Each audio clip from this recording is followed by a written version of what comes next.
Josephine says, can you speak about the sweet spot between being overly perfectionistic and realistically building for success, using the example of launching a potent workshop with ads, because the timing of the year feels so perfect and the money has come in as well, but the website and the complimentary offerings aren't ready yet. I've detected this is one of my key challenges, to be quality focused in designing a beautiful offer, a house, many rooms, not a tent, yet knowing I can't continue to postpone business success into the future. Oh, I hear you.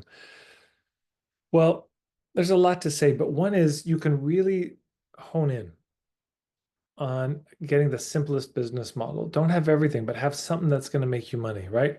Have something that can bring cash in and focus on that. And then you can just hype up the future. You can build that up and say, look, everyone, more's coming down the road. It's not quite ready yet, but we got this stuff coming. Buckle up. This is the challenge we all have. We're kind of building the business while we're in it.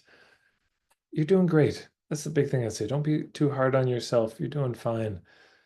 Um, we just do what we can with what we've got, and but keep going, because especially with these fundamentals, like every layer of this pyramid, once you've got it, it's kind of there.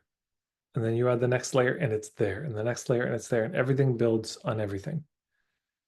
And then maybe you end up spiraling back and you got to create more space after all of this and recheck in on things, certainly.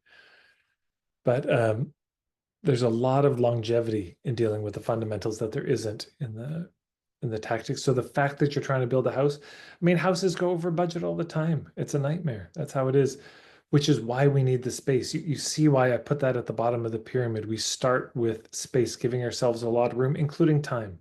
These things often take more time, both in years and in like hours, than we think they will. So we got to make sure we have that space, and then just, do what you can. But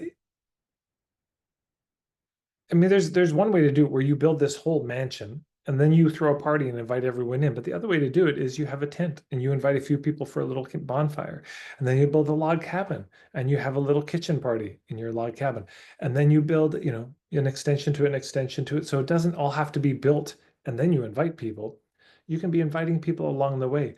As long as we're clear with our promises and not over promising, everything's good.